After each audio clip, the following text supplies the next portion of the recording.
Feria de la Lectura Relee es una presentación del Museo Gabriela Mistral de Vicuña, parte del Servicio Nacional del Patrimonio Cultural y el programa Ruta Patrimonial Camino a Gabriela Mistral del Gobierno Regional de Coquimbo. Hola a todos y a todas, me presento, mi nombre es Cristian Caradeu, soy el responsable de un proyecto de investigación sobre patrimonio cultural.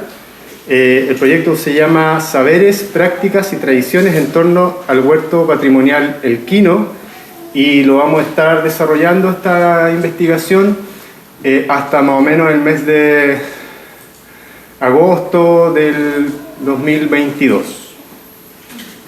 Bueno, mi nombre es Halchka Palechak, pertenezco a la organización, a la ONG El Quivalle Sagrado, y postulamos con el proyecto y nos ganamos el proyecto de usos y saberes de las plantas silvestres de la comuna de Paihuano. Buenas tardes, mi nombre es Peter Andrés Bamundes Díaz, soy miembro de la Asamblea de Pueblo Originario del Valle de Elqui, y nosotros estamos con el proyecto de una guía de observación nocturna, Ojos de Guanaco Carguanaira, en el cual tratamos sobre historias y relatos y observaciones que se hacen en el campo sobre las constelaciones andinas. Bueno, nuestro proyecto consiste en indagar sobre el valor patrimonial que tiene el espacio huerto. Después puedo definir un poco más cómo lo entendemos nosotros el huerto, en el contexto del Valle del Elqui, pero con una cosa logística nos abocamos solamente a la comuna de Vicuña, pensando sí de que el patrimonio es de la cuenca del río Elqui, o sea, la cultura que se desarrolla tiene que ver con un territorio mayor que es una cuenca y no una comuna, ya haciendo esa aclaración. Como les decía, el proyecto se llama Saberes, Prácticas y Tradiciones en torno al huerto patrimonial El Quino, y el objetivo general de este es levantar información sobre el huerto El Quino como un patrimonio cultural, ambiental y un paisaje cultural propio del Valle del Elqui. Me detengo un poco en el objetivo porque hay dos conceptos importantes que nosotros abordamos en esta investigación. Bueno, contarles que el equipo se compone de profesionales de la antropología, el periodismo, la arquitectura del paisaje y por supuesto el diseño gráfico y el trabajo, la realización audiovisual también. Estos dos conceptos que para nosotros son fundamentales para poder abordar una investigación en cuanto a patrimonio cultural inmaterial en el huerto tiene que ver con el patrimonio entendido como un patrimonio cultural por una parte y un patrimonio ambiental por otra,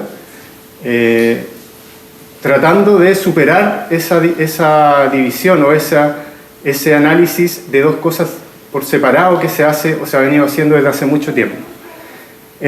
Nosotros hasta ahora lo único que hemos hecho en el proyecto es el trabajo más teórico, el marco teórico y la investigación bibliográfica, y bueno, hemos llegado a la conclusión de que hay que dejar de hablar de patrimonios culturales y patrimonios ambientales por separado, y hay que hablar de un solo patrimonio, sobre todo pensando en que uno existe gracias al otro y viceversa también. Y en ese sentido hemos encontrado el concepto del patrimonio biocultural. ¿Ya? Y ahí ese es un gran descubrimiento para nosotros porque nos permite hablar de una pura cosa y no de dos cosas por separado. El patrimonio biocultural tiene que ver con investigaciones que se han hecho en torno a las huertas familiares, principalmente en Centroamérica, en Mesoamérica. Los mexicanos, los antropólogos mexicanos, etnobotánicos y de esas ciencias han profundizado más en ello, han escrito más sobre lo que es el patrimonio biocultural, entendiendo que existe una memoria biocultural, o sea, un conocimiento ancestral que viene muy ligado a las culturas indígenas, que se expresa en el espacio de las huertas familiares, principalmente las huertas familiares, y también un tema que tiene que ver con el género, con cómo la mujer tiene un rol muy relevante en esta memoria biocultural. Bueno, y la memoria biocultural, ¿quién la estudia? Ahí aparece otro concepto que es la etnoecología, y de lo cual se conoce poco en Chile. Hay pocos estudios sobre la importancia de las huertas familiares, pero a partir de lo que se está haciendo en otros países hemos podido ver que lo que finalmente es un huerto familiar, un huerto tradicional, o por qué es un patrimonio, es porque son un refugio. ¿Ya? Finalmente el huerto es un refugio biocultural. ¿Por qué un refugio? Y aquí viene la problematización que nosotros hacemos del tema, porque están desapareciendo como cultura, como forma de vida y también como espacios ecológicos naturales. La amenaza que hay sobre los espacios de las huertas tienen que ver con múltiples factores. En primer orden nosotros ponemos el tema del modelo, el modelo socioeconómico mundial, la globalización. Está homogeneizando el paisaje, homogeneizando las culturas y las formas de relacionarse con la naturaleza. Y en cosas más puntuales aquí, por ejemplo, en nuestro territorio lo vemos desde el tema del cambio de uso de suelo, la subdivisión de los predios muchas veces, la escasez de agua, el robo del agua, el acaparamiento. Sin ir más lejos, aquí en la comuna de Vicuña nosotros tenemos el problema de que el agua no está llegando a los huertos. O sea, por un lado, esta memoria biocultural se va perdiendo, porque la gente se va muriendo y no hay descendencia que la mantenga. Y por otro lado, también muchos elementos del sistema en el que vivimos están secando las huertas porque no les llega agua simplemente. ¿Ya? Hay mucho que hablar ahí respecto de ese tema. Pero quería volver al tema de los conocimientos sobre la naturaleza, que tienen que ver con las sabidurías tradicionales o ancestrales, y darles un dato que, por ejemplo, donde mejor se conserva la biodiversidad en el mundo, coincide con los lugares en donde hay más diversidad lingüística y diversidad cultural. O sea, el principal problema y riesgo para perder esta memoria biocultural de la que yo les hablaba es la globalización. Cuando se homogeneiza la cultura, se pierden las formas de relacionarse diversas con la naturaleza y por lo tanto de cuidar, proteger, mantener, crear, porque en la agrobiodiversidad también unos procesos de muchos años se han ido creando variedades distintas de maíz, de poroto y de muchos otros cultivos. Bueno, y como yo les estoy hablando la parte teórica, ya, de hecho esto es lo que ha hecho, yo soy arquitecto paisajista y esto es el trabajo que estamos haciendo con la antropóloga, pero me hubiera encantado que ella pudiera profundizar más en el tema, pero es lo que podemos contarles por ahora. No hemos hecho trabajo de campo aún. El proyecto también conlleva entrevistas, focus group en diferentes pueblos del Valle del Elqui, en donde se va a ir recogiendo toda esta información que nosotros creemos que es valiosa y que es un patrimonio. Pero a lo que voy como conclusión al tema más teórico, a este marco teórico, desde donde partimos la investigación, tiene que ver con que una manera de salvaguardar esto que es un patrimonio, que si bien en el proyecto se presenta como una hipótesis, es decir, el huerto elquino es un patrimonio biocultural, por esto y por esto y por esto que hay que investigarlo, ¿ya? Pero hay una práctica actual que tiene que ver, que es la agroecología, desde donde nosotros creemos que está la salvaguarda de esto, ¿ya? Porque si bien no la practican las personas herederas del conocimiento ancestral por linaje, sí hay muchas personas que han llegado o habitantes locales que han despertado a este conocimiento y que no es más, la agroecología, que es un concepto nuevo, no es otra cosa que sabiduría ancestral, ¿ya? Aplicada de otra manera o entendida desde los tiempos actuales, pero es retornar a un conocimiento ancestral. Por otro lado, otro dato que les quería dar muy importante es que en esta revisión bibliográfica hemos descubierto que la agricultura convencional,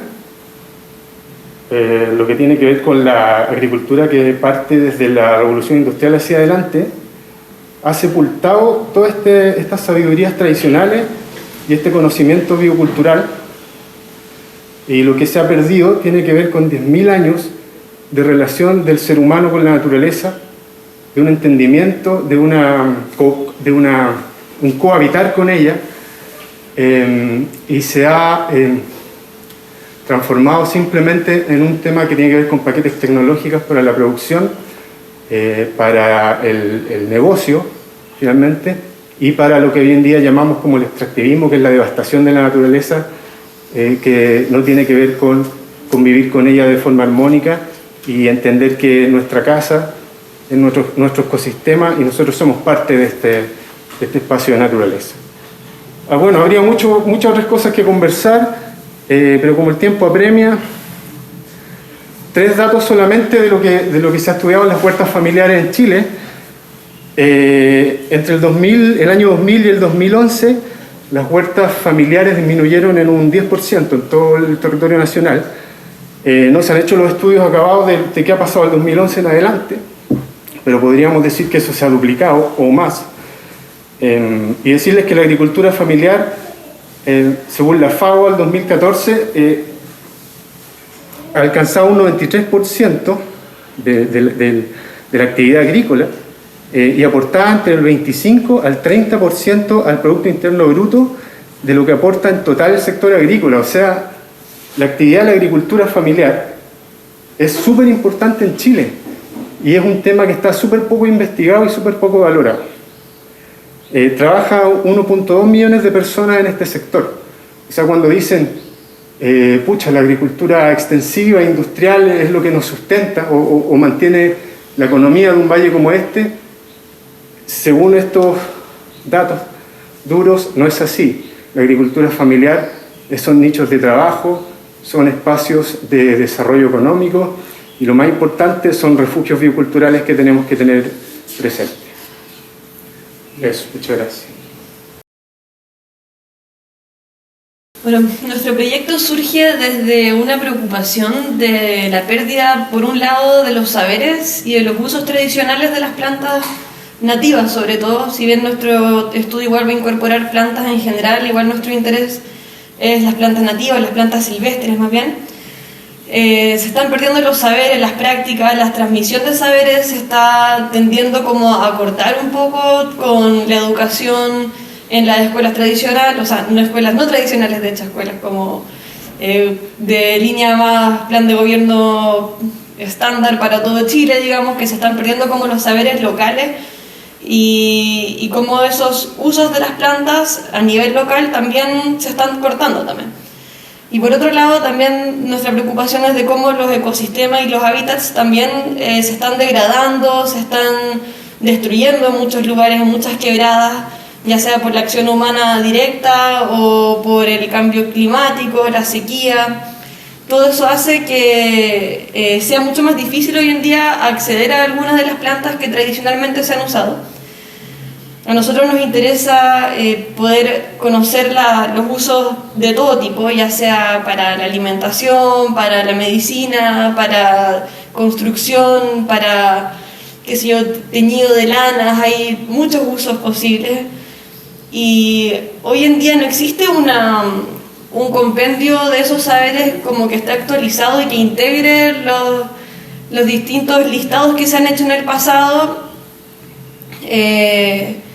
y poder finalmente usar esta información para poder compartirla y que se pueda devolver a la comunidad de una forma actualizada, más didáctica también. Muchos de los compendios antiguos están guardados en libreros antiguos, están así archivados completamente, y nuestra intención es poder dinamizar un poco eso, volver a recolectar la información directamente de los mismos cultores de la comunidad de Paihuano y luego devolverla a la comunidad a través de un PDF, por ahora en versión digital, y luego a través de talleres en los cuales los mismos cultores puedan transmitir sus saberes y puedan enseñar también parte de estas prácticas, talleres prácticos, experimentales, digamos.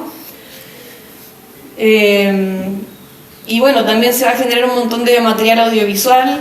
Nuestra idea es poder con esto hacer un inicio, un comienzo de algo que ojalá pueda mantenerse en el tiempo, porque trabajar por mantener ciertos saberes y promover ciertos usos, prácticas, y que sean además adecuadas y sostenibles, no es un trabajo de un proyecto en realidad, pero sí buscamos con esto tener como un granito de arena hacia eso.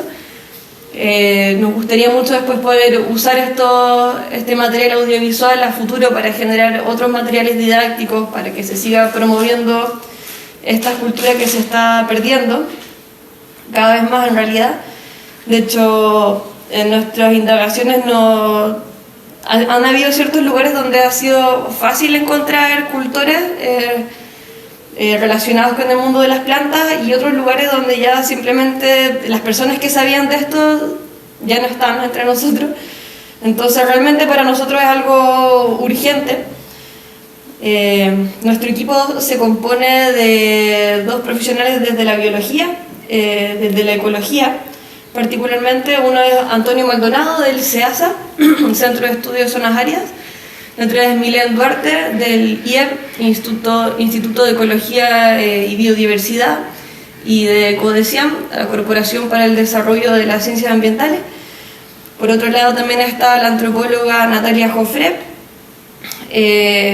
y entre todos vamos a poder relevar la información tanto desde el lado de la biología como marco teórico un poco más científico, por así decirlo, pero en realidad lo que más nos interesa es poder aproximarnos a cómo las plantas se están utilizando, los saberes que existen asociados a qué áreas de la vida, también en torno a cómo se están transmitiendo estos saberes para, de pronto, si no es con este proyecto o con algún otro, poder ir ayudando a promover esta transmisión de saberes. Y bueno, esa es nuestra preocupación en realidad, de poder seguir la promoción de esto. Están participando en el proyecto, tenemos como parte de quienes están propiciando ahí que se entregue el conocimiento, y apoyados por la comunidad indígena Canihuante de Cochihuás, la comunidad de Aguita de la Quebrada de Paihuano, Cancana, también la Junta de Vecinos de Piscoelqui, la Junta de Vecinos de Cochihuás, también la Organización Cultural de Elqui Retumba de Paihuano, y la Organización de Turismo también de Piscoelqui. Tratamos de poder como tener distintos puntos de apoyo tanto desde las comunidades indígenas que existen en nuestra provincia, bueno, en particular en Paihuano, como también organizaciones vecinales, y aquí también tiene mucho movimiento a nivel como de las personas que tradicionalmente habitan esta comuna de Paihuano, y también poder aproximarnos un poco más al área más joven de los Elquino Retumba, que también es una organización que se mueve mucho en el ámbito cultural, y que podemos también aproximarnos a eso, como a otro rango etario, por así decir. Nuestro proyecto es una investigación que partió hace aproximadamente ya 3 años, donde nos dimos la tarea de poder escuchar primero qué es lo que nuestros cultores y portadores tienen en relación con la observación de las estrellas. Entonces, cuando comenzamos a escuchar muchos de los relatos, muchas de las historias ancestrales que se estaban contando, nos dimos cuenta que esta relación era cielo y tierra.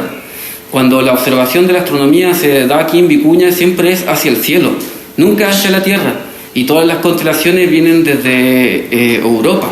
Entonces no se estaba hablando de lo que nosotros estábamos escuchando. Entonces esa fue la primera pregunta que nos causó y la primera duda.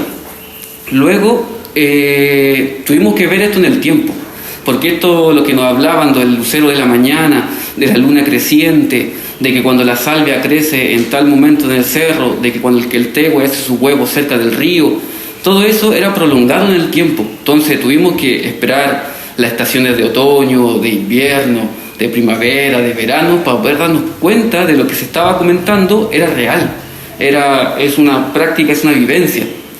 Entonces este proyecto de una guía de observación nocturna llamada Ojos de Guanaco Carguanaira es en relación de que nosotros tenemos una problemática aquí en el valle de que los conocimientos ancestrales no se están transmitiendo de generación en generación.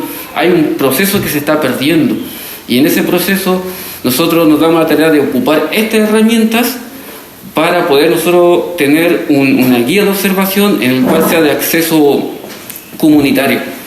En el el momento en que comenzamos a hacer la investigación,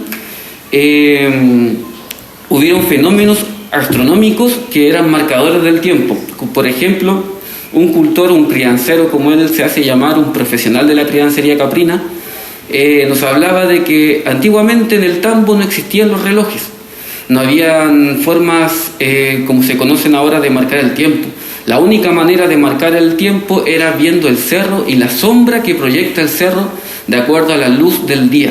Entonces él sabía cuándo era el mediodía, cuando en el cerro el reloj se marcaba justo la sombra al medio.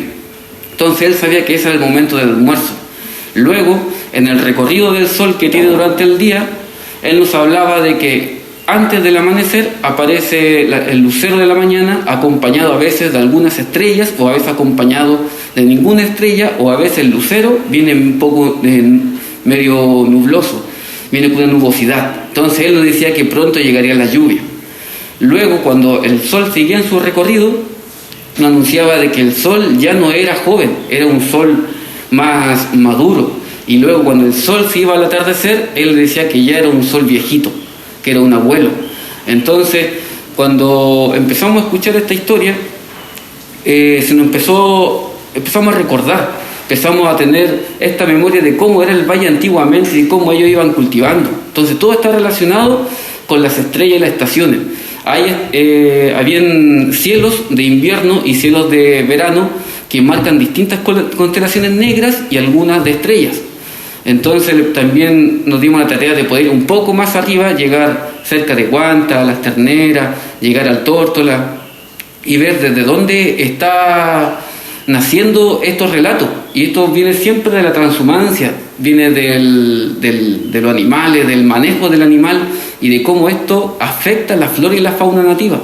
Entonces, en estas constelaciones que nosotros empezamos a investigar, también vimos sitios y puntos estratégicos de observación nocturna, porque no solamente la observación de las estrellas es mirar al cielo, es mirar el paisaje cultural que tiene el Valle de Elqui, y sobre esta cuenca que está en B. Entonces, cuando habían cerros demasiado altos, que habían estrellas que ya no se podían ver, pero habían sitios donde los cerros se abrían y se generaba un corral de cerros donde se situaban una majada y al lado había arte rupestre. Entonces ahí nos dimos cuenta de que la transhumancia antigua y la transhumancia actual venía siguiendo las estrellas, venía siguiendo una constelación negra, venía siguiendo un fenómeno astronómico. Entonces, luego nos dimos la tarea de consultar a los cultores portadores de pueblo originario qué sabían ellos sobre esto que nosotros estábamos escuchando, porque no se hablaba sobre una palabra en runasimi, sino más bien se hablaba como lucero, se hablaba como majada. Pero ¿qué decían los portadores? Entonces ellos nos hablaban de la estrella del lucero de la mañana, que se le llamaban Pachapacari Chasca, que es el lucero de la mañana, y nos hablaban también del río de arriba. Entonces, cuando nosotros preguntamos sobre el río de arriba, nos decían que el río se movía, se iba cambiando. Entonces, esto nos da una relación en que cuando llegan las fiestas, como la fiesta de Cruz de Mayo, que se sigue celebrando en Guanta, viene hace poco la fiesta de Todos los Santos, es un fenómeno astronómico, es un fenómeno que está ocurriendo. Entonces, estas estrellas, estas constelaciones, y como también Vicuña es favorecida en los cielos más limpios de Chile para poder observar las estrellas, no existía esa relación con la cultura originaria, con la cultura local, sobre cómo se observan estos fenómenos. Porque antiguamente nuestras culturas decían, son las señas que marcan la Tierra, y ahora actualmente le llaman biomarcadores o bioindicadores, y son las mismas señas y señaleros de la naturaleza que nos estaban comentando nuestros cultores antiguamente. Entonces, esta guía es una guía de observación a simple vista, sin telescopios, sino a través de la observación, porque es muy importante aprender a observar qué es lo que está ocurriendo en el cielo para saber qué está ocurriendo en la tierra, como la cosecha del algarrobo, la cosecha del chañar, como también la cosecha del maíz. Entonces, cuándo saber que hay que cosechar, cuándo no, cuándo es la siembra, y todas estas constelaciones andinas es porque le llamamos de este nombre, porque estamos en la cordillera de los Andes, estamos en un valle transversal. Entonces, cuando nosotros nos damos a esta tarea, a esta investigación, siempre es para el levantamiento de una información, para hacer un recuerdo, porque la memoria oral tiene un vehículo. La memoria de nuestros pueblos originarios tiene una forma de expresarse y esa es a través de la oralidad. Por eso es tan importante la transmisión. Y la problemática fue esa que se estaba transmitiendo, se estaba cortando en algún momento. Puede ser por la salida de los jóvenes de la ciudad, también porque los abuelos ya se estaban yendo. Entonces, este trabajo, el equipo es con Camila Díaz Verdesco, la encargada del proyecto, con Luciano Silva, con Ulises López, Peter Bamonde y Omar Laferte. La misión principal de estos estudios, de estas investigaciones que se están realizando en relación a lo que es el patrimonio cultural inmaterial y el defender, ¿verdad?, el conservar, el continuar con esta tradición. Puesto en un escenario. Sí, bueno, por mi parte, en nuestro proyecto la verdad es que si bien está enmarcado dentro de lo que es el patrimonio cultural inmaterial, porque esa es la línea del fondo, nuestro interés va mucho más allá y tiene que ver con un paisaje cultural, ¿ya? Que es algo que quizás atraviesa los tres proyectos. Y era la segunda cosa que tenía que mencionar en mi disertación, no lo hice, pero pensando en que el paisaje cultural es un paisaje de conservación y el paisaje cultural, si bien es algo que nosotros vemos, vivenciamos con nuestros sentidos, con nuestra carga cultural, emocional, está siendo borrado. Es un paisaje, es una vista, es algo que nosotros vivenciamos y que se está perdiendo y que no lo vamos a vivenciar más. Y está ligado al patrimonio cultural claramente, o sea, si se pierde una forma de cultura, una forma de vida, desaparece un paisaje. ¿Ya? Desde mi interés personal, a mí me interesa el paisaje por sobre todas las cosas, pero no puedo separarla. ¿Ya? Lo cultural es lo que finalmente construye ese paisaje que es de un gran valor, sobre todo aquí en el Elqui, que es hermoso y que lo constituyen los huertos.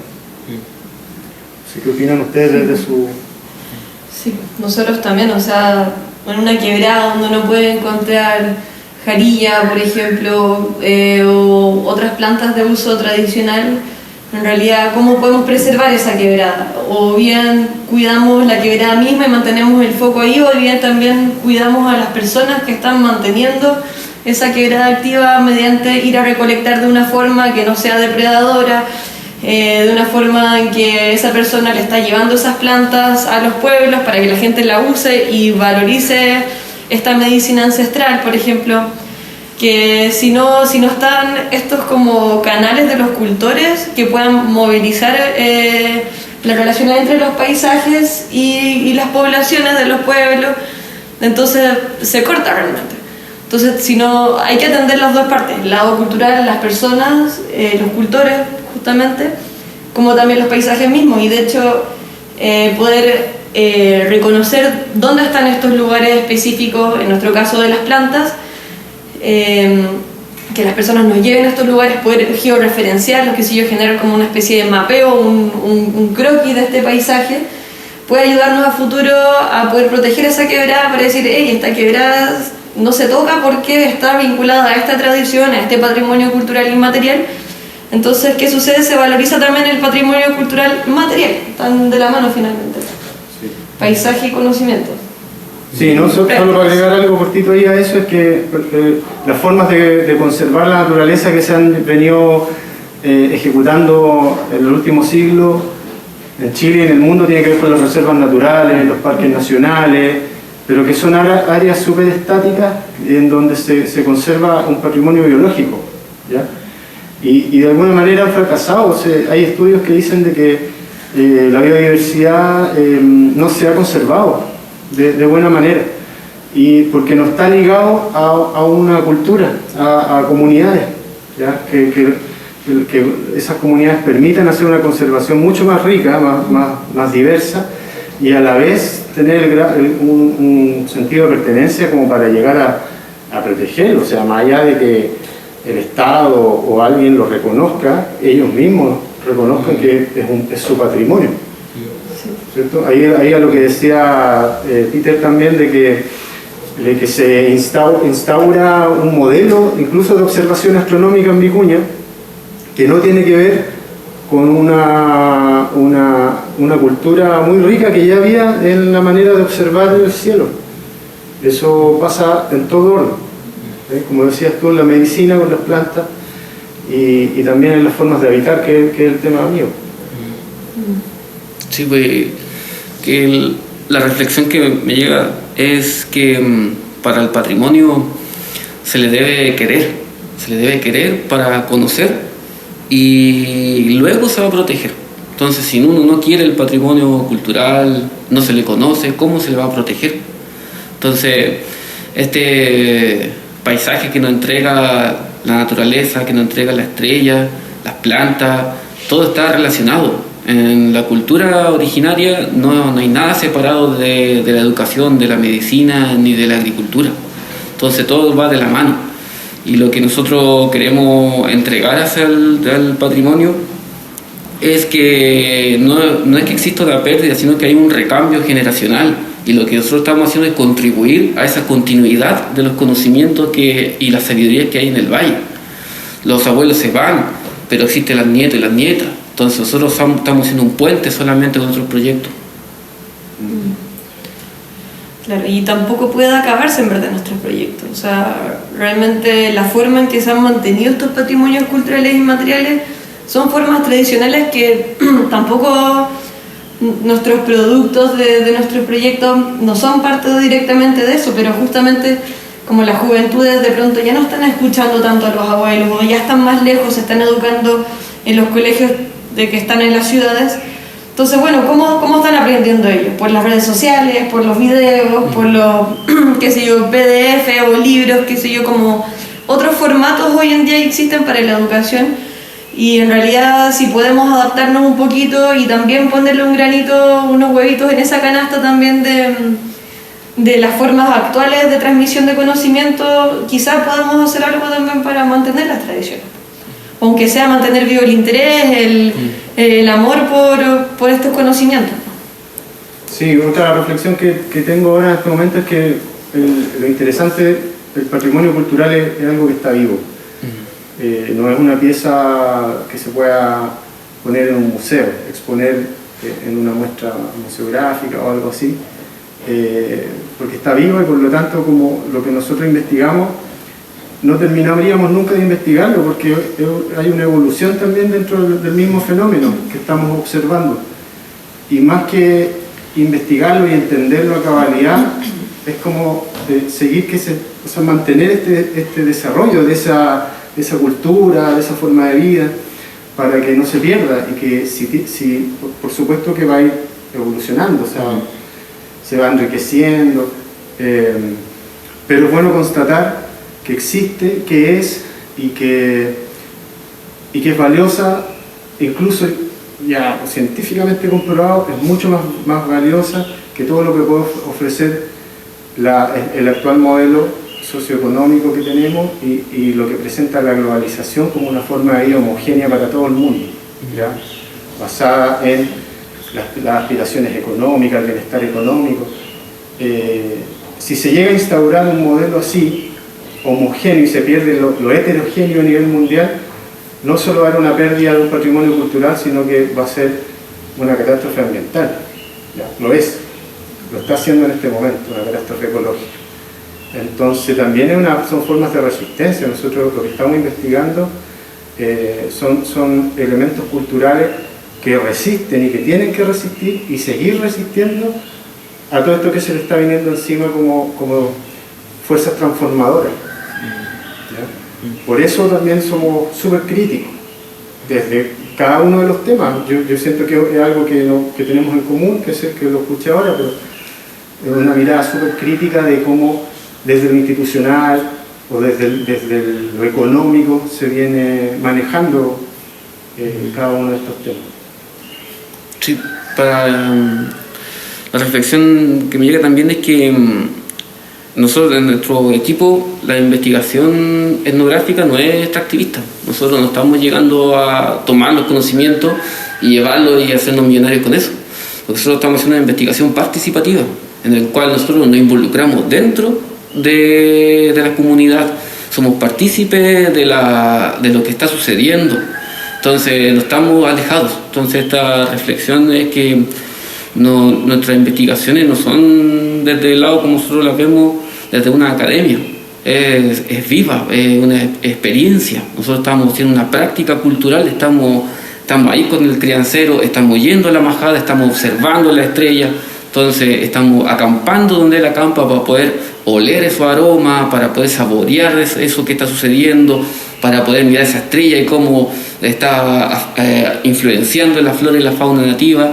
Y todas estas constelaciones, lo que podemos decir es que tenemos un gran cielo, un gran río de arriba, en el cual esa homogenización que viene de la observación de la astronomía nos está a veces permitiendo de que se pueda observar cómo se observa en cada territorio sus estrellas, sus planetas, sus constelaciones. Sí, pues. Está bueno, igual eso es lo lindo también de estos 3 proyectos, que son proyectos que surgen desde lo local, desde lo elquino, justamente en conocimiento de cuáles son las necesidades, cuáles son las problemáticas locales, y que hay un vínculo directo con el territorio, con la gente, con la cultura. Entonces no somos personas que vienen de afuera justamente con qué interesante esto que está más allá, no, sino que uy, qué bonito esto que tenemos, cómo podemos saber más, cómo podemos poder promover que esto siga resonando cada vez más y que sea más abundante, cada vez más rico entre las nuevas generaciones también. Claro, porque de alguna manera somos parte de esas culturas que estamos nosotros estudiando y somos parte de ese paisaje cultural.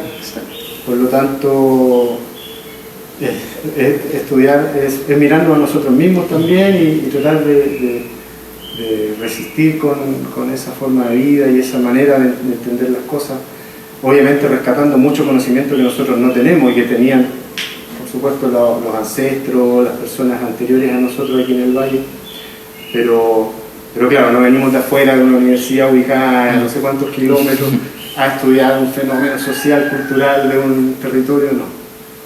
Entonces ahí hay un tema interesante igual que tiene que ver con el territorio, con el paisaje, que nosotros somos ese territorio también. Entonces lo que desde lo intelectual y lo emocional es muy distinto a venir de afuera a recopilar información. Hay mucho más en juego. Claro. Siendo parte de esa comunidad y ese territorio. Hay una sensación de urgencia, de resistencia, supervivencia casi. Claro.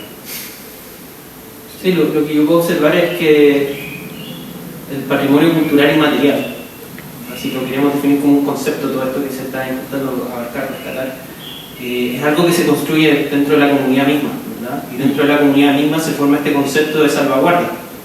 Entonces, así como al análisis, como para preguntar, una pregunta media abierta, ¿tiene que existir una escuela de cómo se tiene que enseñar el patrimonio cultural inmaterial a un nivel, verdad, así como general?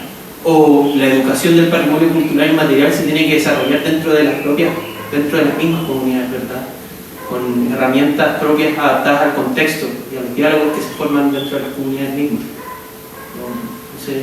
Yo creo que hay una cosa que es clave, o sea, que yo no dejaría pasar así o que se hiciera de otra manera. Yo creo que cualquier persona, venga de donde venga, puede ser parte y formar parte de una comunidad que tiene un valor cultural patrimonial. Pero lo que sí tiene que ocurrir es que esa persona habite esa cultura, ese territorio, ese paisaje, o sea, se haga habitante y por lo tanto de alguna manera en el tiempo cultor de esa sabiduría, ¿ya? Porque si no es un simple espectador. Entonces claro, los académicos pueden venir a estudiarlo y llegar a grandes conclusiones, pero si no como les decía, como aún son fenómenos vivos, hay que involucrarse al punto de ser un habitante más de ese espacio, creo yo. Es lo que es mi experiencia. Yo llevo 4 años postulando la misma idea de proyecto a diferentes fondos, no me lo había ganado, pero en esos 4 años he estado investigando por mi cuenta porque mi decisión de vida me lo permitió, o sea, venirme a vivir al valle, mantener un huerto durante 10 años, con todas las situaciones adversas que significa, o sea, la problemática del agua, la problemática de los fundos, de los agrotóxicos, como imponen también la agricultura convencional se impone, etcétera, etcétera, en 10 años, o sea, yo ya no estoy mirando un fenómeno desde afuera, yo soy parte de ese fenómeno cultural que es patrimonial. Claro, finalmente quizás la mayor escuela es la práctica, en realidad, es como estar involucrado. Obviamente hay un montón de formas de hacer escuela, quizá hoy en día ya hay mucho más de eso posible en lo digital también, en las redes, pero en realidad cuando se trata de territorios específicos, de prácticas locales, arraigadas a un paisaje justamente, es reproducir en verdad, poder reproducir un conocimiento, una práctica. Yo creo que esa es la escuela tradicional, la más antigua, estar ahí, ayudar, aprender de los que saben. Experiencia. Sí, pues al final estamos siendo cohabitantes de un territorio con todo su mundo salvaje, su mundo espiritual y también con el mundo de la gente. Entonces estamos todos relacionándonos y la forma de enseñar los patrimonios desde la mirada del pueblo originario es que no existe la palabra patrimonio, es una palabra moderna. Entonces cuando nosotros le consultamos a los abuelitos, a la abuelita, ¿qué es el patrimonio para ellos? Ellos no saben qué decir, pero sí nos dicen el patrimonio, la pirca, la forma de cómo están criando sus animales, es como levantar una casa, como saber plantar una lechuga, y también saber mirar el cielo. Si nosotros en esta investigación lo que estábamos haciendo es volver a aprender a observar cómo los luceros, cómo las estrellas afectan y cómo la luna también está influenciando. Entonces, dentro de todo eso hay muchos sistemas de creencia y un sistema de conocimiento que se va creando así cotidianamente a la forma de vivir. El sistema de conocimiento que tienen los pueblos originarios es a través de la vivencia. No se puede hacer otra cosa, no se puede crear conocimiento desde otra parte porque ya la misma naturaleza está enseñando. Entonces, cuando nosotros preguntamos quiénes son los profesores, ellos dicen son los animales. Ellos son los profesores porque ellos enseñan cuándo tienen que ir a bajar al río, cuándo viene la reproducción, cuándo tienen que subir, y eso lo están anunciando un fenómeno astronómico. Entonces, todo lo que nosotros tenemos relacionado con la cultura ancestral es una forma de observar la estrella, observar el cielo. Ahí está todo, está el calendario, está todo. Entonces, ¿por qué nuestro abuelito cuando miró el cielo vio un gran guanaco en el cielo? Solo preguntaba ¿por qué inventaron eso? Y no fue una invención, no fue una mentira. Fue que ellos estaban replicando, estaban imitando lo que estaba ocurriendo en la flora y la fauna nativa local. Entonces ellos se dieron cuenta de que aquí había un guanaco, existen guanacos, y se dieron cuenta que en el cielo había un guanaco. Y se dieron cuenta de que el mismo río que pasa, el río Elqui, arriba también hay un río de arriba. Entonces ese concepto del río de arriba, que lo dijo una criancera, lo encontré demasiado poético, porque nos estaba anunciando de que arriba existe una vida, existe una flora y una fauna nativa que es cósmica, que está en el cielo. Y eso eran todos los fenómenos que están ocurriendo, como un criancero, un pastor, un guanaco, había un zorro, una serpiente. Pero cómo esas constelaciones andinas están influenciando a nivel local, cómo desde la localidad se está mirando eso que está ocurriendo arriba. Y ahora esta dicotomía que se presenta entre ciencia por un lado, porque nosotros igual ocupamos una metodología académica, y la sabiduría por otro, es como súper importante tenerla así muy clara y darse cuenta que son dos cosas distintas. Por ejemplo, aquí un texto que yo estaba leyendo para este trabajo que dice que la ciencia es algo universal e impersonal, en cambio la sabiduría es local e individual. O sea, ahí estamos, la sabiduría se adquiere de la experiencia, lo que hablábamos antes, y la única manera de adquirir la sabiduría es experimentando el territorio, experimentando el paisaje, experimentando lo bueno y lo malo que pueda estar en torno al tema que uno esté investigando o estudiando o simplemente viviendo, experimentando. Sí, de hecho es estar ahí lo que te presenta la necesidad de un conocimiento, la necesidad de una práctica, porque la ciencia puede estudiar cualquier tontera inútil de alguna forma, pero un territorio, un ciclo natural, el estar ahí te dice, uy, necesitamos comer, o necesitamos saber cuándo va a bajar el río, o necesitamos saber tal cosa, y empieza la sabiduría a responder preguntas de la vida real, digamos. Entonces, en el fondo eso es lo que estamos atendiendo nosotros que vivimos acá, que se nos presentan preguntas que queremos investigarlas más, queremos profundizar, queremos compartir también que esto sea un conocimiento más difundido, porque en el fondo son pérdidas de este patrimonio, entre comillas patrimonio, que de todas maneras es como la forma de poder aproximarse a eso para un fondo, en verdad, que necesitamos responder preguntas para nosotros, para dejar de depender de los doctores necesariamente alopáticos, para dejar de depender de que nos diga la meteorología o que nos digan qué es lo que tenemos que hacer en tal momento del año las instituciones, qué sé yo, o dejar de resolver nuestros problemas de las formas como se están haciendo ahora, porque nos está trayendo problemas y tenemos que volver a formas tradicionales en que podamos mantenernos en el tiempo y seguir resolviendo nuestras necesidades a partir de las sabidurías ancestrales, que es lo que ha hecho que la humanidad viva hasta hoy. Y sin eso tenemos poco tiempo. No sé si alguien quiere agregar algo más. Bueno, para cerrar la reflexión es que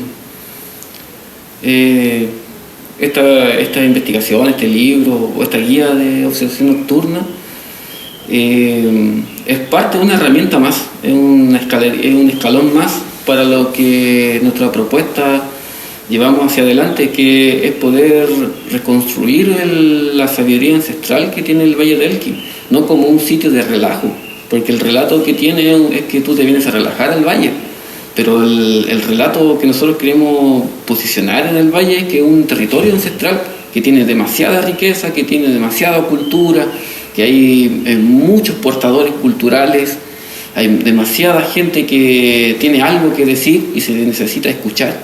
Entonces, como la manera de poder aprender a escuchar y leer esos relatos a través de lo que nosotros estamos haciendo, estas investigaciones, de tener el material físico para poder entregarlo y que eso mismo le vuelva a reencantar al niño, a la niña, y pueda no alejarse de su territorio, sino que pueda regresar. Entonces, y pueda traer nuevas herramientas, pueda traer nuevas formas de cómo poder interactuar con el territorio, y que la descolonización de la naturaleza, hacia donde nosotros apuntamos con nuestra guía, de poder observar el cielo desde una mirada que nosotros le llamamos ojos de guanaco, volver a mirar a través del ojo de un guanaco, es que esta descolonización de la naturaleza comencemos a mirar el Valle de Elqui como un lugar sagrado, un lugar que tiene cultura ancestral y que no es una cultura muerta, es un lugar vivo, es una memoria viva, como decíamos acá, que tiene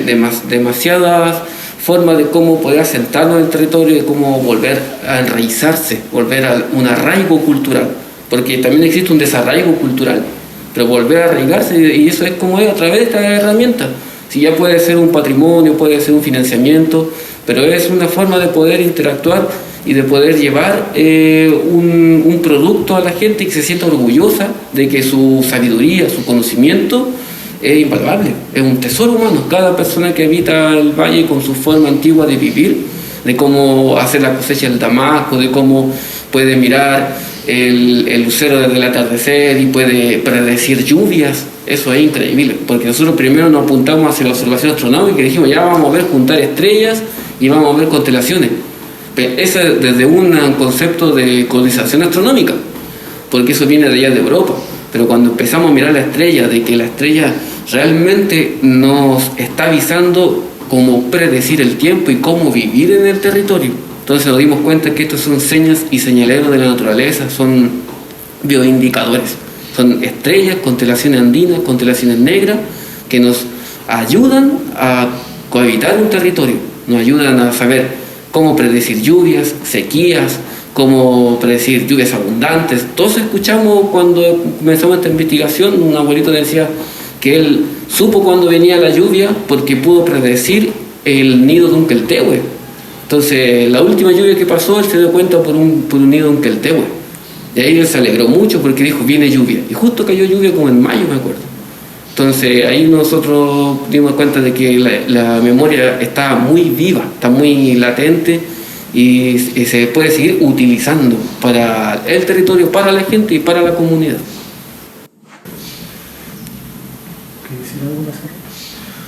Yo para cerrar muy cortito nomás, me gustaría hacer un énfasis en que los huertos del Quino, los huertos familiares, no son un patrimonio que corresponda solamente a lo privado, y es un problema desde las herramientas públicas para su protección, que dicen es propiedad privada, no lo podemos conservar, no podemos meternos ahí, no podemos decirle a la gente qué hacer en su propiedad privada.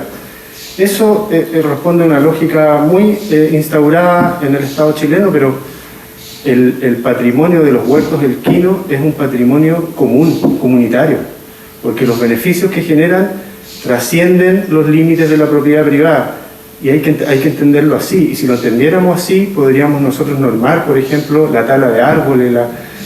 Hoy en día se están destruyendo los huertos para poner cabañas y piscinas, ¿ya? Y nadie dice nada, no hay ni siquiera agua para llenar esas piscinas. Entonces también un llamado a las autoridades a cambiar el enfoque de lo que son los patrimonios son comunitarios, ¿ya? Y aunque estén en propiedad privada, debiéramos conservarlos y salvaguardarlos. Eso.